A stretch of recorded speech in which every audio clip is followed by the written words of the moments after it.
প্রিয় দর্শক ও শ্রোতামণ্ডলী, আসসালামু আলাইকুম।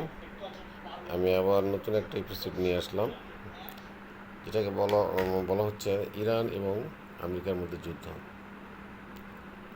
আমেরিকা পৃথিবীতে কারো মাথা উঁচু করতে দেবে না, কারণ তারা মৌলগিরি করেই যাবে। তো ইরান এবং আমেরিকার যুদ্ধে যে 40 দিনের ক্ষয়ক্ষতি হয়েছিল, সেটা আমেরিকা বলছিল যে ঠিক আছে, সমঝোতা চুক্তির মাঝে যাবো।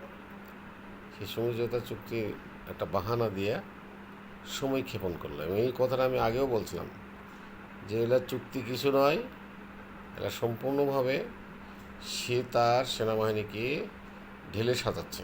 কারণ সে চিন্তা করছে, না, আগের প্রযুক্তি দিয়ে ইরানকে দমানো যাবে না, অতএব নতুন প্রযুক্তি করতে হবে, নতুন প্রযুক্তি দিয়েই ইরানকে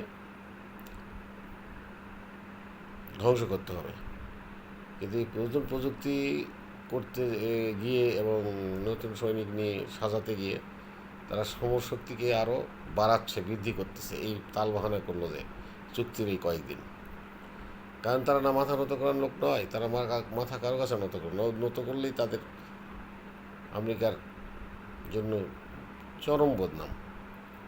তাই তারা এই বাহানা করিয়া সমরশক্তিকে সাজাইছে এবং এখন এসে ইরানি নতুন করে যুদ্ধ শুরু করছে। আমি এই কথা আগেও বলছিলাম যে ইরানের কিছু নেই কৌশল, এটা কিছু নেই কৌশল করতেছে সমরশক্তিকে বৃদ্ধি করে তাদেরকে সাজে গুজে আবার নিয়ে আসতে। তো দ্বিতীয় বিশ্বযুদ্ধের সময়ও কিন্তু আমেরিকা এরকম 6 মাস পর্যন্ত তারা তেমন কিছু করেনি, পারমাণবিক অস্ত্র তৈরি করেছিল 6 মাস ধরে। একটা বিশাল এলাকা ঘেরাও করে সেখানে কর্মযজ্ঞ চলছিল, ইন্ডাস্ট্রির মতো। মানুষের মনে করতে যে কী কোনো ইন্ডাস্ট্রি, কলকারখানা, অথচ ওখানে তৈরি করতে সময় লাগছে 6 মাস। 6 মাস পরেই এই বোমা নিয়ে যা হিরোশিমার মধ্যে ফালায় জাপানি, এবং কত হাজার হাজার লক্ষ লক্ষ লোক মারা যায়, সম্পদ ক্ষতি হয়, যেটা অমানসিক কাজ। আমেরিকা সবসময় অমানসিক কাজ করে। লিবিয়াকে কীভাবে ধ্বংস করলো সাদ্দামকে, লিবিয়ারই বিরোধী দলের হাত কইরা। তারপরে সাদ্দাম হোসেনকেও হত্যা করলো, তার দেশ দখল করে দেশের সম্পদ নষ্ট করলো এই ইরাকের বিরোধী দলের সাথে হাত মিলিয়ে। এইভাবে ইরানকেও সে ভাবছিল তাদের বিরোধী দলের হাত নিয়ে সেখানে যুদ্ধ করে দেশটা জয় করে নেবে, কিন্তু একটা হোঁচট খাইছে।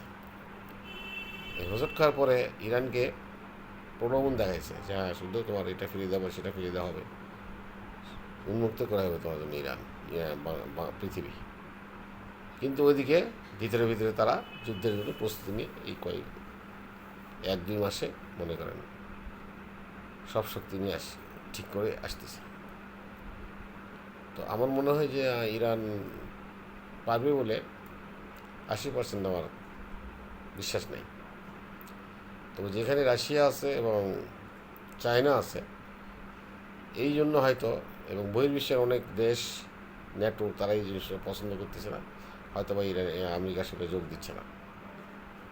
ব্রিটিশ বা ন্যাটো আমেরিকার দিকে যাবে না নিরপেক্ষ থাকবে, তাও তারা পারতেছে না।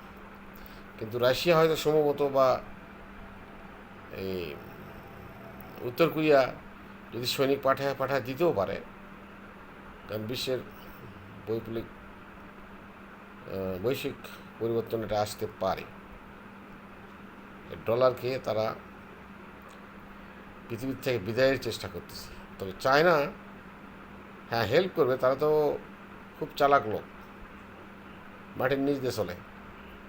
ইচ্ছা করে যে সেনাবাহিনী পাঠাবে চায়না ইরানি, এটা অসম্ভব।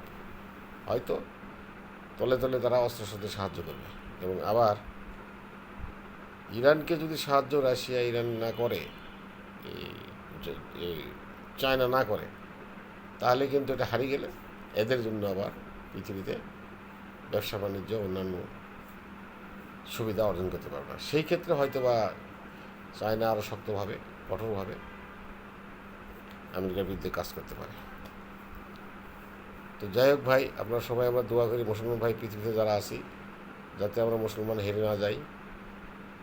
হ্যাঁ, মুসলমান যাতে সবাই এভাবে মারতেছে বিভিন্ন জাতি গোষ্ঠী, এটা আল্লাহর কাছে আমরা সবাই প্রার্থনা করি, আরাধনা করি যেন আমেরিকার ধ্বংস হয়, কারণ তারা হলো অমানুষ।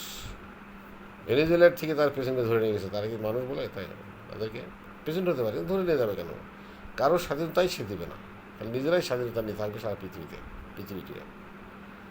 তো যাই হোক, আপনারা অবশ্যই কমেন্টস করবেন আমার বিষয়, আমি কী বললাম এটা সঠিক কিনা, এবং লাইক দেবেন, সাবস্ক্রাইব করবেন।